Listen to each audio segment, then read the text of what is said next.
जे 6.3 जि क्लज बेखौ थाबैनो इमप्लिमेन्ट खालामनांगौ। जोंनि बर' मिडियाम इडुकेसननि जि हालोद बे हालोदखौ जौगाखां थाखोआव लाबोनांगौ। जों खौसेथि बर' सुबुं आफादा सारा आसाम नाङै जोंनि जेराव जेराव जिल्ला आफादफोर दङ बे जिल्ला आफादफोरनि बेन्दोङाव थानाय आनसलिक लेभेलनि जि मावथिफोर बे मावथिफोरजों लोगो हमलायनाय आरो बै ओनसोलनि जि समस्याफोर दङ बे समस्याफोरनि बागै जों मोनथिनो थाखाय मिरु खौसेथि बर' सुबुं आफादा गिदिंगासिनो दङ। जों दाख्लै 2 अक्ट'निफ्राय जागायदों। जागायनानै जोङो दिनै लखिमपुर जिल्लायाव मोनफैदों। थ' बेयाव जोङो जोंनि सावरायनाया दा सोलिबाय थादों। इतिमध्ये 1 घन्टासो बारलांबाय। बेयाव जिखिनि बाथ्राखौ सावरायनाय जादों थ' जिल्ला आफाद आरो आनसलिक आफाद थ' बिथांमोनजों जोङो जोंनि इयुननि जोंनि जि मावनां हाबा बे मावनां हाबाफोरनि सायाव सावरायदों। सावरायनानै समस्याफोरनि बागै लखिमपुर जिल्लानि जि जोंनि मावथि बिथांमोन थ' बिथांमोनहा जोंनि मोनसे खोथाखौ खावलायदों जे 6.3 जे बिटिआर एकर्डनि बे 6.3 मथे जिखिनि स्कुलफोर प्रभिन्सियेलाइज जानांगौ दंमोन बे खामानिया जिहेतु लखिमपुर जिल्लायावबो जायाखै। थ' लखिमपुर जिल्लानि बर' रायजो राजाफ्रा बेयाव दुखु मोननायखौ फोरमायदों। जिहेतु एकर्ड सहि जानाया बोसोरनैनि बारलांबाय। थ' बोसोरनैनि बारलांनायनि उनावबो बै स्कुलफ्रा प्रभिन्सियेलाइज जायाब्ला बै स्कुलाव मावबाय थानाय जि फोरोंगिरिफोर बे फोरोंगिरिफोरनि गोसोआ जिहेतु बायलांदों। थ' जागोन ना जाला बेबायदि मोनसे अबस्था। जिहेतु खैमासमान सिगां आसामनि इडुकेसन बिफाननि मन्थ्रिया गावनो गावनि खुगाजों बुंबाय जे आसामाव आरो खुनु स्कुल प्रभिन्सियेलाइज खालामनाय जालिया। बे बाथ्राखौ मोनथिनानै लखिमपुर जिल्लानि अनेक फरायसालिनि फोरोंगिरिफ्रा गोसो बायनानै किसु भेन्सार फरायसालिनि फोरोंगिरिफ्रा फैनायखौ खमायनानै होबाय। आरो जों मोनथिबावदों बे जिल्ला आफादा जोंनि सिगाङाव अजद दैखांदों जे लखिमपुर जिल्लायाव थानाय बर' बिजोंनि जि हाइ स्कुल आरो हायार सेकेन्डारि दङ बेयाव फोरोंगिरिनि आंखाल। गंसे गोजौ फरायसालियाव 7 थानाय बे फरायसालिफ्रा मोनसे गोजौ फरायसालियाव 7 फोरोंगिरिया निश्चय साफिसियेन्ट नङा।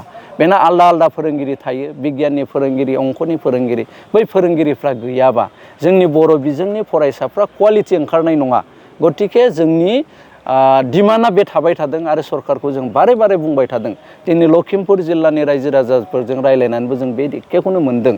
थ' बिथांमोननि लुगैनायाबो नैबेनो जे 6.3 जि क्लज बेखौ थाबैनो इमप्लिमेन्ट खालामनांगौ आरो जोंनि बर' मिडियाम इडुकेसननि जि हालोद बे हालोदखौ जौगाखां थाखोआव लाबोनांगौ। आरो जोङो दिनै सावरायलायदों जे बिटिआर एकर्डनि गासैबो दफाफोरनि सायाव जोंनि जे 6.3 जि क्लज बेखौ थाबैनो इमप्लिमेन्ट खालामनांगौ आरो जोंनि बर' मिडियाम इडुकेसननि जि हालोद बे हालोदखौ जौगाखां थाखोआव लाबोनांगौ।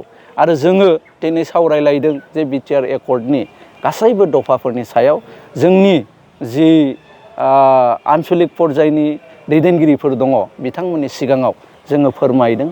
आरो जोंनि एकर्डनि जि दफाफोर बे दफाफोर मावफुंनाया मा लेभेलाव दङ, मा अबस्थायाव दङ, नैबे बाथ्राफोरखौ जोङो बिजिरनानै सावरायलायदों। गुबुन फरायसालिजों दाजाबदेरफादोंमोन।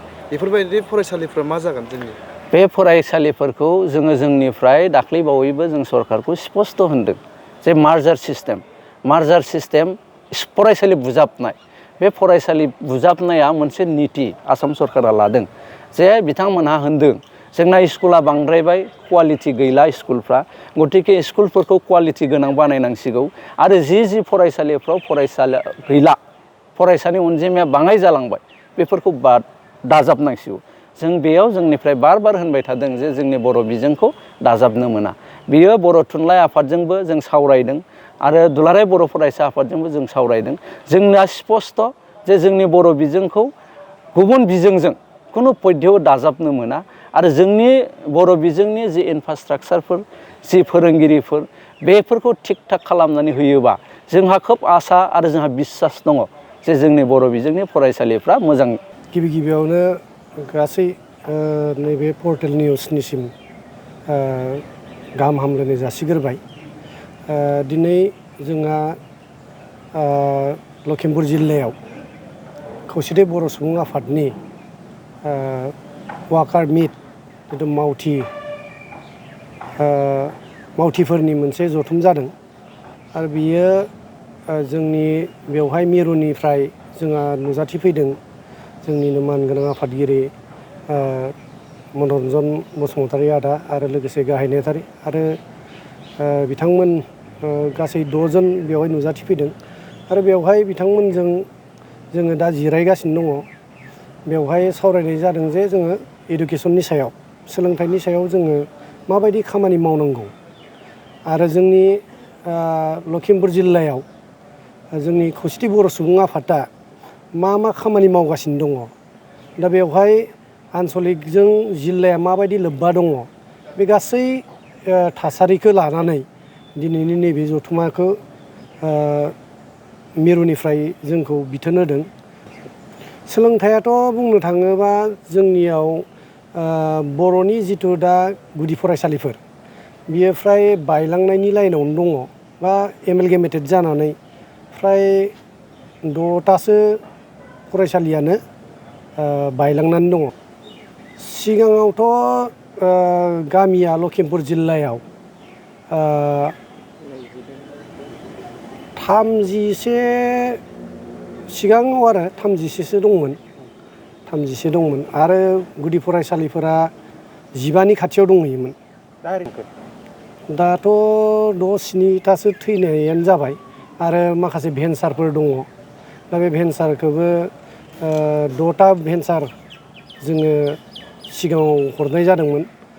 दा बेफोरो 6.3 जिथु क्लज दफानि गेजेरजों जिहेतु बेवहाय 1985निफ्राय 1993 बेयाव गायसनजानाय माखासे फरायसालिफोर 2 दङ बेखौबो हरनाय जादों। दा बेफोरखौ जों साबमिट खालामबाय खिन्थु दासिमबो जोङो गभर्नमेन्टनिफ्राय जेबो माबा मोनथ'नाय जायाखै।